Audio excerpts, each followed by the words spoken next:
Alhamdulillah hamdan katsiran tayyiban mubarakan fi kama yuhibbuna rabbuna wa yardu asyhadu an la ilaha illallah wahdahu la syarikalah wa asyhadu anna muhammadan abduhu wa rasuluhu alladzi la nabiyya ba'da amma ba'du.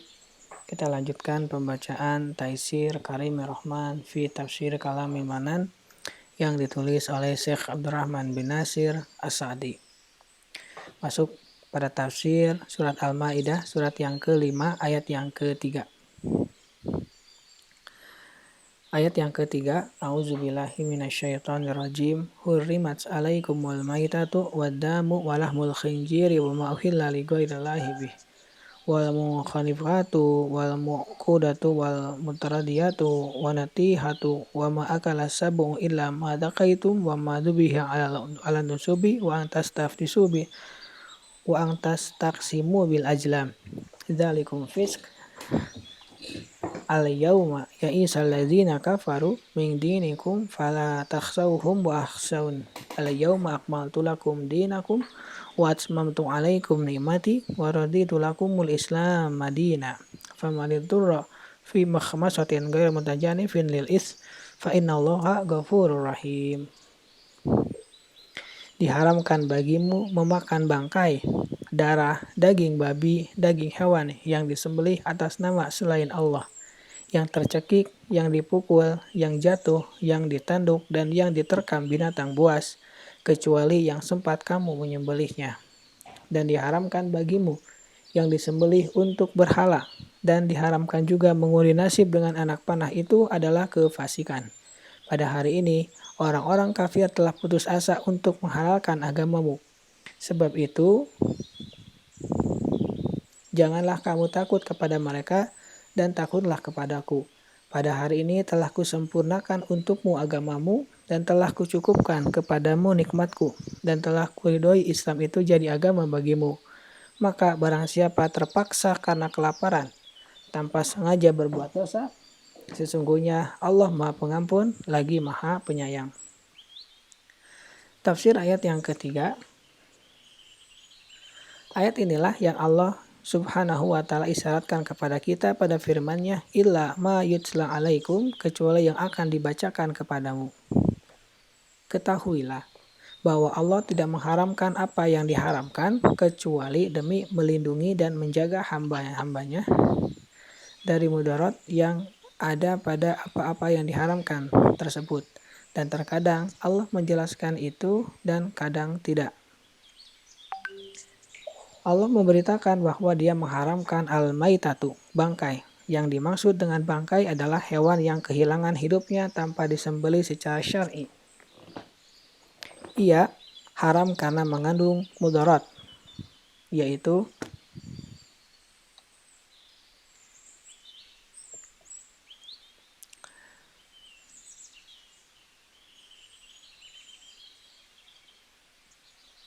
tertahannya darah di dalam perut dan dagingnya yang membahayakan pemakannya, dan sering terjadi ia mati karena suatu penyakit yang menjadi pemicu kematiannya, maka ia pun membahayakan pemakannya. Dan dikecualikan dari bangkai adalah bangkai belalang dan ikan, ia halal. Waddamu, dan darah, yakni yang mengalir sebagaimana hal itu diberi batasan dengannya pada ayat yang lain.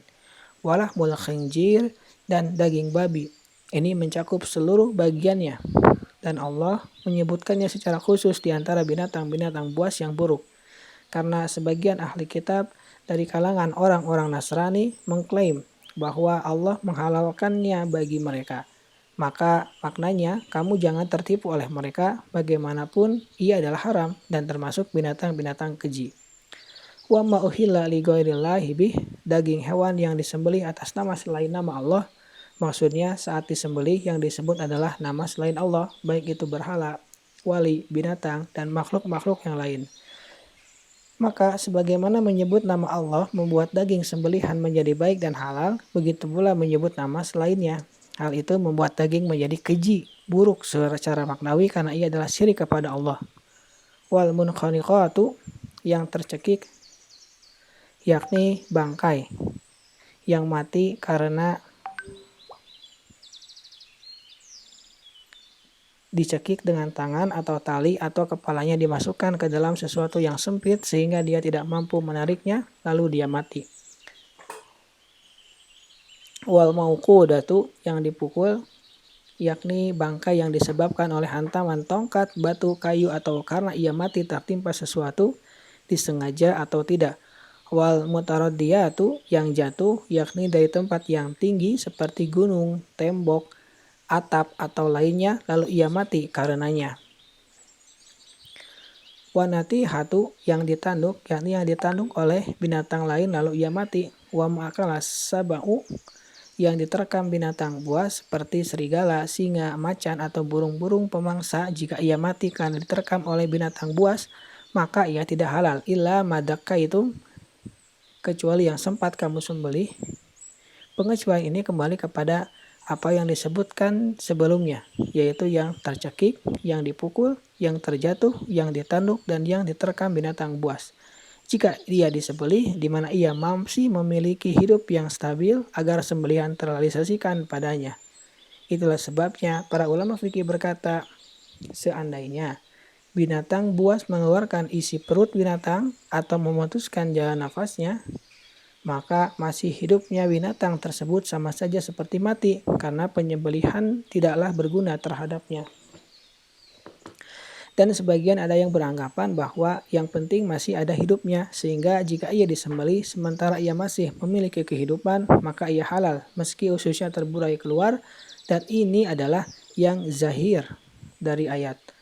Wang tastafsiku bil ajlam, dan diharamkan pula mengundi nasib dengan anak panah, maksudnya diharamkan atasmu melakukan undian nasib dengan anak panah. Dan mengundi nasib di sini maksudnya mencari bagian dari ketentuan bagimu. Dan itu biasanya berjumlah 3 buah anak panah yang dilakukan pada masa jahiliyah, yang salah satunya bertuliskan lakukanlah, yang lain bertuliskan jangan lakukan, dan yang ketiga berpolos tanpa tulisan.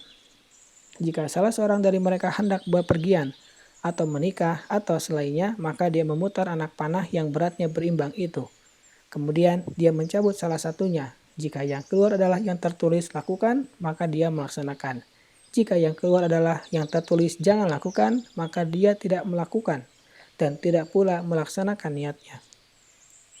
Jika yang keluar adalah yang tidak tertulis, maka dia mengulanginya sampai salah satu dari 2 anak panah itu keluar. Lalu ia dilaksanakan. Maka Allah mengharamkan atas mereka pada bentuk ini dan yang semacamnya, dan Allah mengganti mereka dengan istikharah kepada Allah dalam segala urusan mereka. Dzalikum fisk, itu adalah kefasikan. Ini adalah isyarat kepada seluruh yang diharamkan oleh Allah yang telah disebutkan di atas, sebagai pelindungan kepada hamba-hambanya, bahwa itu adalah kefasikan, yakni penyimpangan dari ketaatan kepadanya menuju ketaatan kepada setan. Kita lanjutkan di bagian berikutnya. Subhanaka Allahumma wa bihamdika asyhadu an la ilaha illa anta astaghfiruka wa atubu ilaik. Assalamualaikum warahmatullahi wabarakatuh.